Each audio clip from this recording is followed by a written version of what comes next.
À tous les amoureux de géopolitique, bienvenue sur la chaîne Géopolitique. Donc n'hésitez pas à vous abonner à sur cette chaîne si vous aimez les questions géopolitiques ou tout simplement si vous voulez connaître plus sur ce qui se passe dans ce monde. N'hésitez pas à vous abonner à cette chaîne. Toutes les semaines, on fait une présentation sur cette chaîne sur des thèmes de l'actualité géopolitique. Par ailleurs, n'hésitez pas à me laisser vos commentaires si vous avez des questions, des remarques, des compliments. N'hésitez pas non plus à cliquer sur le pouce du haut si vous aimez mes vidéos ou sur le pouce du bas si vous n'aimez pas mes vidéos. Ce soir, le thème de la vidéo est les conflits en cours et les potentiels conflits dans le monde au cours des prochaines semaines, mois, car en ce moment, il y a une myriade de conflits qui se profilent ou qui sont déjà en cours. Et ce soir, je voulais simplement les évoquer avec vous, les passer en revue. Et le premier conflit que je voulais un peu évoquer, c'est le conflit actuellement au Yémen, entre les combattants Houthis et l'Arabie Saoudite. Alors c'est un conflit qui dure déjà depuis plus de 6 ans, qui a commencé en mars 2015 et qui prend depuis quelques jours une tournure absolument meurtrière. Alors il est extrêmement peu évoqué dans les médias, ce conflit au Yémen, dans le nord du Yémen, du fait que c'est un conflit qu'on peut qualifier d'oublié. Et pourtant Dieu sait que les enjeux géopolitiques sont extrêmement importants dans cette région du monde. Alors depuis quelques jours, les combattants Houthis essayent de prendre la ville de Marib, dans la province de Marib, du fait que cette province de Marib est la seule province du nord du Yémen qui n'est pas encore sous le contrôle des combattants Houthis. Alors juste pour vous donner une topographie des lieux, on parle de la province de Marib, qui est d'ailleurs entre parenthèses la province qui était la capitale du royaume de Saba, pour ceux qui connaissent ce royaume du qui est à l'époque antique de Saba, où d'ailleurs le roi Salomon et la reine de Saba se sont épousés et ont eu des enfants. Donc c'est là où a eu lieu cet épisode de la reine de Saba. Donc c'est la province de Marib, donc située à plus d'une centaine de kilomètres à l'est de Sanaa. Et donc, comme je viens de le dire, elle est au cœur d'une bataille sanglante qui oppose des forces loyalistes soutenues par l'Arabie Saoudite et une alliance de milices tribales qui sont alliées aux rebelles Houthis. J'aurais pu ajouter un peu plus soutenus par l'Iran. Or, je l'ai pas fait car en fait, les choses sont un peu plus complexes et justement, on va le voir un petit dans les diapositives suivantes, que en réalité, certes, le conflit entre les Houthis et l'Arabie Saoudite est bien un conflit interposé entre l'Iran et l'Arabie Saoudite, mais on verra que c'est pas non plus si simple que ça. Est-ce que les Houthis sont véritablement 100% soutenus par l'Iran ou ont-ils aussi une marge de manœuvre à eux? Et justement, c'est ce qu'on verra un peu plus tard. Et donc, ce qu'on voit au cours des derniers jours, c'est que la province de Marib est désormais la ville de Marib, à ne pas confondre avec la province, est donc presque totalement encerclée du nord à l'ouest et au sud. Et désormais, donc, il ne reste plus qu'une route vers l'Hadramout pour justement les forces loyalistes, pour échapper, comme point d'appui. Et donc, on voit désormais que malgré les bombardements incessants depuis quelques jours de l'armée saoudienne sur la province de Marib, je n'ose à peine évoquer le bilan humain, qu'on parle d'un bilan humain extrêmement lourd. On parle au moins au cours des derniers jours de 1100 combattants Houthis tués par l'armée saoudienne. Je tiens à préciser que ce chiffre est donné par l'armée saoudienne et qu'il n'y a pas de bilan venant d'une source indépendante, donc on ne sait pas exactement combien y a-t-il de morts. Est-ce que ce bilan de 1100 combattants Houthis tués en un peu plus d'une semaine est-il un bilan véridique ou tout simplement falsifié par les autorités saoudiennes? On peut pas le dire. Et donc ce qu'on sait, par contre, avec quasi-certitude, malgré l'absence de journalistes indépendants, de sources indépendantes sur place, du fait des combats absolument acharnés, c'est que les combattants Houthis malgré les bombardements saoudiens, ont réussi à avancer au sein de la province de Marib. Et donc désormais, ils sont donc autour de la ville de Marib et ont quasiment encerclé, si vous voulez, les forces loyalistes. Et donc, on pourrait assister à un siège de la ville de Marib au cours des prochains jours, avec toutes les conséquences humanitaires que cela en découle. Et donc, la question, si vous voulez, à ce stade, c'est la suivante. C'est pourquoi un tel acharnement à conquérir la province de Marib, j'allais dire, à accepter un tel bilan du côté Houthi, un tel niveau de mort, et du côté, si vous voulez, loyaliste aussi, pourquoi justement, si on est acharné à vouloir maintenir la présence dans la province de Marib. Alors, comme je l'ai dit, cette province est une province stratégique, cette province de Marib, puisque c'est la seule province du Yémen où il y a du pétrole. Et donc, si celui qui a le contrôle de la province de Marib contrôle, si vous voulez, l'oléoduc entre Marib et Ras Aïssa. Et donc, si vous voulez, dans ce Yémen absolument dénué de richesse et qui est dans une situation de totale famine, comme le monde n'en a pas connu depuis des décennies, aujourd'hui, l'entité qui contrôle l'oléoduc et les puits de pétrole dans la province de Marib et, j'allais dire, a une source de revenus. Or, aujourd'hui, les Houthis n'ont quasiment plus de source de revenus. Là, juste pour vous donner un état des lieux de la situation financière, la banque centrale du Yémen a été transférée il y a 2 à 3 ans de Sanaa à Aden, ce qui fait qu'aujourd'hui, les Houthis n'ont plus de réserves financières, n'ont plus de banque centrale pour imprimer la monnaie, donc on crée, si vous voulez, leur propre banque centrale, mais avec toutes les conséquences que cela peut en découler en termes inflationnistes. Et donc aujourd'hui, on est dans une situation où les Houthis n'ont plus rien à offrir à leur population, à leur administrés, et donc on a une famine, si vous voulez, totale dans la région Houthi. Les gens meurent de faim. Et pour ne rien arranger les choses, les Saoudiens ont donc maintiennent depuis leur entrée en guerre au Yémen en mars 2015 un blocus humanitaire. Ce qui fait qu'aujourd'hui les Houthis ont désespérément besoin d'une source de revenus pour survivre, pour les combattants et pour les administrés. Donc aujourd'hui, si vous voulez, les Houthis sont dans une situation où ils doivent à tout prix conquérir ces puits pétroliers de Marib pour pouvoir offrir une source de revenus à leurs combattants et à leurs familles. Et c'est bien pour ça qu'ils sont prêts à ce sacrifice absolument total. Alors comme je l'ai dit, il s'agit de la seule province du nord du Yémen qui n'est pas contrôlée par les Houthis. Et donc cela voudrait dire que si on apprend qu'ils arrivent à conquérir l'entièreté de la province de Marib, et ben cela voudra dire que désormais l'entièreté du nord du Yémen sera désormais sous contrôle Houthi. Autant dire que cela leur donnera une marge de manœuvre incroyable en cas de pourparlers de paix. Et c'est justement, c'est probablement dans ce but aussi qu'ils se placent, dans une perspective de pourparlers de paix, car ils savent qu'à un moment donné, il faudra aller à la table des négociations avec les Saoudiens.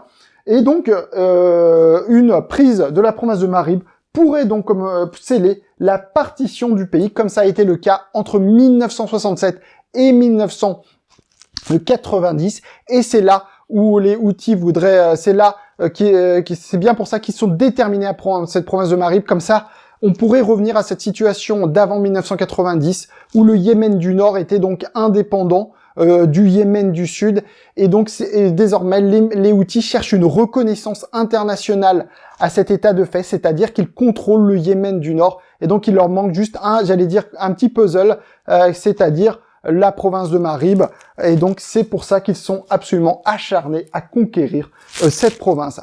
Alors, ce qu'il faut savoir, c'est que c'est évidemment, donc là, je vous ai décrit un petit peu ce qui se passe dans la région du nord du Yémen, qu'on appelle Ansar Allah, la République Houthi autoproclamée, car en fait, il y a d'énormes enjeux géopolitiques derrière cette guerre.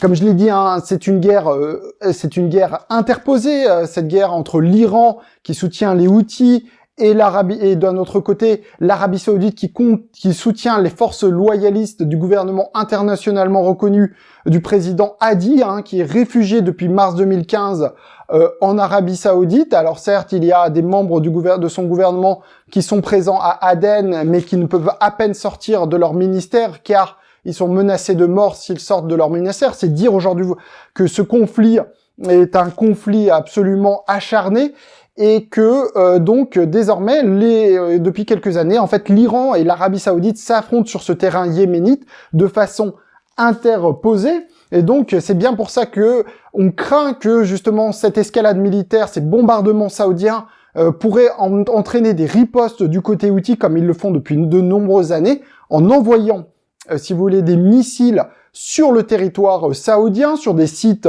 stratégiques saoudiens, que ce soit des éoléoducs, que ce soit des raffineries, que ce soit tout simplement les centres urbains saoudiens.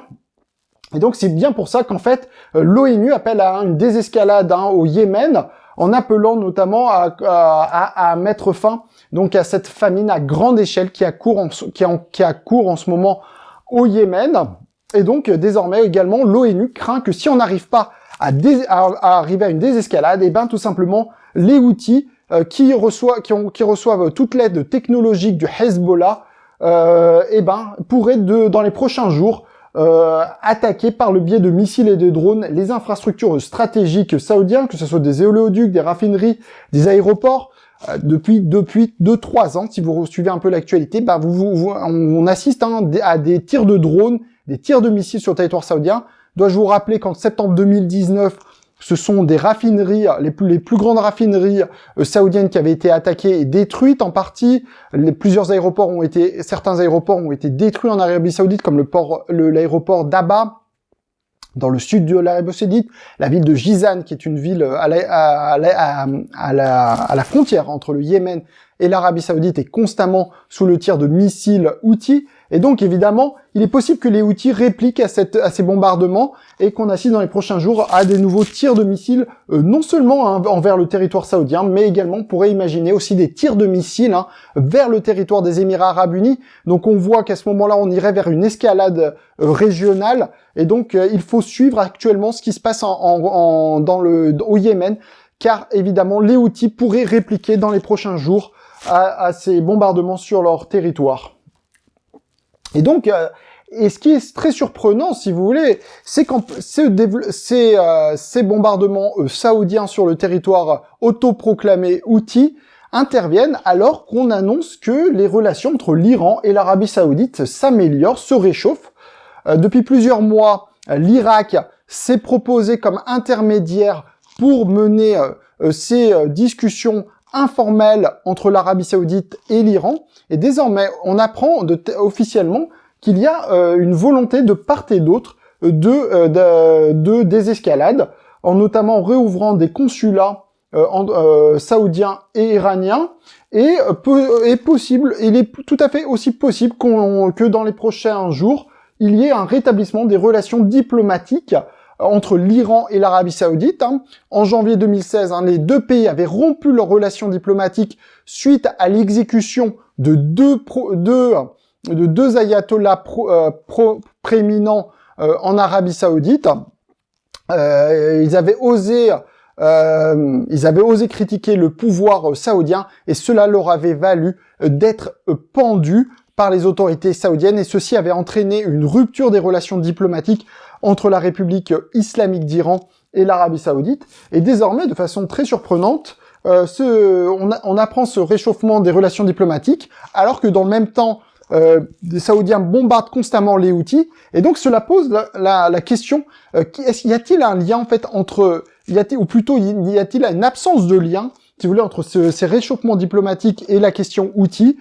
Et donc cela vraiment pose la question de savoir si vraiment l'Iran contrôle les Houthis, ou si les Houthis sont-ils indépendants, car sur la base, si vous voulez, de ce développement, on a plutôt l'impression que les Houthis agissent de façon indépendante, et si vous voulez, à contre-courant des agissements de l'Iran, car sinon, s'ils étaient vraiment affiliés à l'Iran, on pourrait plutôt croire que les Houthis n'auraient pas attaqué la province de Marib, et l'Iran leur aurait demandé de ne pas attaquer. Donc cela suppose que peut-être il n'y a pas de lien ou un lien distendu, beaucoup plus distendu qu'on le croit, entre les Houthis et l'Iran. Alors un autre risque de conflit cette fois qui n'est pas en cours, mais qui pourrait surgir dans les prochaines semaines ou peut-être dans les prochains mois au maximum, c'est la question nord-coréenne, parce que là, si vous voulez, clairement, on voit une escalade très claire et qui semble évidente. Du côté nord-coréen, on teste de nouveaux missiles depuis plusieurs semaines.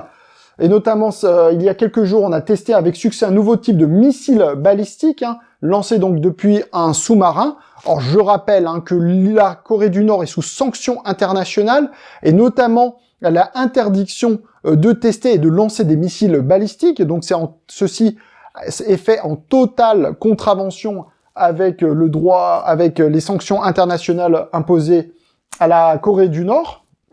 Ensuite, quelques jours plus tard, la Corée du Nord a lancé un missile de croisière de longue portée, tiré depuis un train, qui pourrait d'ailleurs être considéré comme une arme hypersonique. Donc là, la Corée du Nord viole de façon encore plus flagrante que dans le cas du test de missiles balistiques les sanctions internationales qui lui sont imposées. Par ailleurs, encore 5 nouveaux tirs de missiles ont été effectués au cours des dernières semaines. Donc on voit très très bien que il y a une volonté peut-être du côté de Nord-Coréens de se préparer à un potentiel conflit avec la Corée du Sud ou avec les États-Unis. Et donc c'est pour ça que du côté américain, on a très très peur que désormais les Nord-Coréens soient prêts à la guerre. Et donc c'est bien pour ça que la porte-parole de la Maison-Blanche a donc estimé urgent d'entamer un dialogue avec la Corée du Nord. Et d'ailleurs, même la Corée du Sud, donc ça c'est le tir de missiles que je vous avais dit depuis un train, qu'on suspecte d'être un tir de missile hypersonique. Et ben même du côté sud-coréen, on se prépare peut-être à une éventuelle guerre avec la Corée du Nord dans les jours qui viennent, du fait qu'aussi les Sud-Coréens ont répliqué au tir de missiles lancés depuis un sous-marin en faisant la même chose. Eux aussi, les Sud-Coréens ont répliqué en tirant un tir de missile balistique depuis un sous-marin. Alors évidemment, le président sud-coréen qui est plutôt un modéré et qui est plutôt favorable à une réconciliation avec la Corée du Nord, a appelé dans le même temps à une déclaration formelle de fin de guerre de Corée du Sud. Donc on voit qu'il y a un message ambivalent du côté sud-coréen. D'un côté, on fait des tests de missiles balistiques, et de l'autre, on appelle à la fin de la guerre de Corée. Je rappelle que la guerre de Corée n'a jamais officiellement été terminée, et que la guerre s'est terminée simplement sur un cessez-le-feu en 1953, et qu'il y a désormais depuis 1953 une ligne de démarcation entre les deux Corées, ce qu'on appelle la ligne de Panmunjom, située sur le 38e parallèle. Et donc on voit un message absolument ambivalent. Va-t-on alors plutôt vers une fin de guerre de Corée, ou va-t-on plutôt justement vers une escalade militaire et une guerre entre les deux Corées? C'est exactement là où on se situe, donc on voit qu'on est exactement à la croisée des chemins, en tout cas en ce qui concerne le conflit nord-coréen. Autre conflit, cette fois-ci en cours, il y a la guerre du Tigré, qui a ressurgi au cours des derniers jours. Alors juste pour un rappel historique, en novembre 2019, le Premier ministre nouvellement investi, Abiy Ahmed, et qui avait reçu quelques mois auparavant le prix Nobel de la paix, a lancé une offensive vers la région du Tigré. Et après avoir proclamé quelques jours après cette offensive, il a proclamé la victoire de l'armée éthiopienne. Or, les choses se sont pas exactement passées comme il l'aurait souhaité, puisque quelques mois plus tard, le TPLF, donc le mouvement de libération du Tigré, contre lequel l'armée éthiopienne est entrée en guerre et qu'il considère comme une organisation terroriste, a lancé une contre-offensive reprenant l'entièreté de la province du Tigré, mais également allant plus en profondeur sur la province de l'Amhara, de la province de l'Afar. Et donc, on voit que désormais, on est dans une guerre totale, avec d'un côté le TPLF et de l'autre le pouvoir éthiopien, qui a désormais lancé depuis 10 jours une offensive aérienne et terrestre pour contrer donc l'offensive du mouvement de libération du Tigré, le TPLF.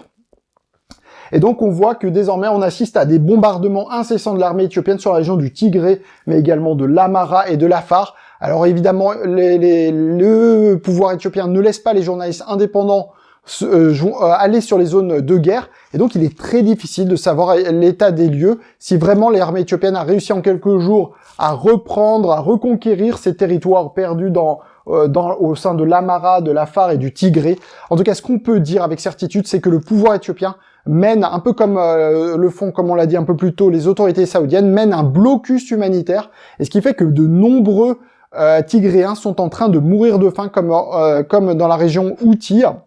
Et donc, c'est un petit peu une arme de guerre qu'utilise le pouvoir éthiopien pour pouvoir justement reprendre le contrôle du territoire du Tigré, mais les TPLF ne semblent pas avoir dit son dernier mot. Le TPLF a exercé le pouvoir en Éthiopie depuis jusqu'en 2018, pendant une trentaine d'années, et donc a pu amasser de nombreux armements très sophistiqués. C'est ce qui explique les difficultés du pouvoir éthiopien de pouvoir contrer l'offensive du TPLF, et on pourrait aller vers une guerre régionale au cours des prochains jours, car en fait, ce qui se passe, c'est comme au début du conflit, l'Érythrée avait soutenu l'Éthiopie, et on pourrait de nouveau avoir cette configuration régionale qu'on avait eue l'année dernière, c'est-à-dire l'envoi de troupes érythréennes dans la région du Tigré, et peut-être même d'un autre, on pourrait imaginer le Soudan intervenir également dans le conflit du Tigré, mais cette fois en faveur des Tigréens.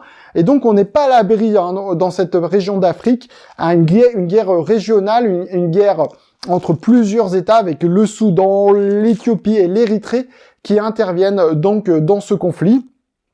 Sans parler qu'il y a cette sempiternelle question du bombardement de barrages de la Renaissance par l'armée égyptienne qui menace constamment de bombarder militairement et détruire cet ouvrage qui pourrait créer une inondation absolument biblique. Et donc on voit très très bien que l'Éthiopie n'est pas à l'abri d'une guerre régionale. Et donc c'est bien pour ça que ces guerres du Tigré pourraient prendre une envergure régionale au cours des prochaines semaines. Donc comme vous voyez, il y a une myriade de conflits qui se profilent, et j'en ai évoqué que 3 avec les diapositives, mais j'aurais pu parler du conflit qui se profile entre le Hezbollah et Israël. Je vous invite à regarder la vidéo cette semaine suite à l'annonce du Cheikh Hassan Nasrallah d'une possible guerre civile au Liban, mais qui dit guerre civile au Liban dit débordement sur Israël comme en 1978. Donc là aussi, on pourrait assister à une guerre dans les prochaines semaines entre Israël et le Liban. Du côté israélien, on se prépare aussi à une guerre. Également, on aurait pu évoquer dans cette diapositive également le risque de guerre également entre évidemment l'Ukraine et la Russie. Il y a beaucoup de signes qui indiquent une reprise des hostilités. Et donc, on voit qu'en ce moment, en fait, il y a un certain nombre de tensions régionales et internationales qui font craindre un débordement et des conflits, j'allais dire, majeurs. Évidemment, on pourrait aussi craindre une confrontation directe entre Israël et la République islamique d'Iran. Un bombardement du territoire iranien n'est pas à exclure, tant aujourd'hui, si vous voulez, l'Iran est déterminé à arriver jusqu'au 90% d'enrichissement de la matière fissile, et donc ce qui serait du côté israélien une déclaration de guerre, ni plus ni moins. Et donc là aussi, on ne peut pas exclure un affrontement désormais direct entre l'Iran et Israël, ce qui voudrait dire qu'on ne serait plus dans tout simplement un affrontement interposé comme c'est le cas actuellement en Syrie, où Israël bombarde constamment le territoire syrien. Les milices, elles bombardent notamment les milices pro-iraniennes, les combattants étrangers qui viennent combattre pour le compte de l'Iran. Et donc, on voit très très bien que les choses pourraient prendre une autre échelle. Voilà, donc tout simplement pour vous montrer on est sans doute, je pense, à l'avant-veille de conflits majeurs. Alors, j'ose pas dire mondial, mais en tout cas à tout le moins régional, mais qui pourrait déborder peut-être même à une échelle peut-être même mondiale. On n'est pas aujourd'hui à l'abri de conflits majeurs. La semaine dernière, j'avais fait une présentation aussi entre des tensions entre la Chine et Taïwan, et là aussi on voit très très bien qu'on peut dériver vers une guerre mondiale. Tant évidemment du côté chinois, on est prêt, on semble désormais déterminé à reprendre le contrôle de Yurié de l'île de Taïwan, et du côté taïwanais, on a le soutien indéfectible, comme l'a répété cette semaine Joe Biden, des États-Unis, et donc on voit très très bien que là aussi on pourrait aller vers un conflit ni plus ni moins mondial entre la Chine et Taïwan. Tout ça pour vous dire que voilà, il se profile de très nombreux conflits dans le monde actuellement. Peut-être ceci est lié sans doute à l'après-Covid, ou à la pandémie de Covid-19 qui a, si vous voulez, aggravé les tensions mondiales, les disparités entre pays riches et pays sous-développés, et que ceci pourrait résulter, si vous voulez, dans de nombreux conflits. Et encore une fois, on n'est pas à l'abri également d'un conflit mondial. Voilà ce que j'avais à dire sur les risques de conflit dans le monde. Évidemment, si vous avez des questions, n'hésitez pas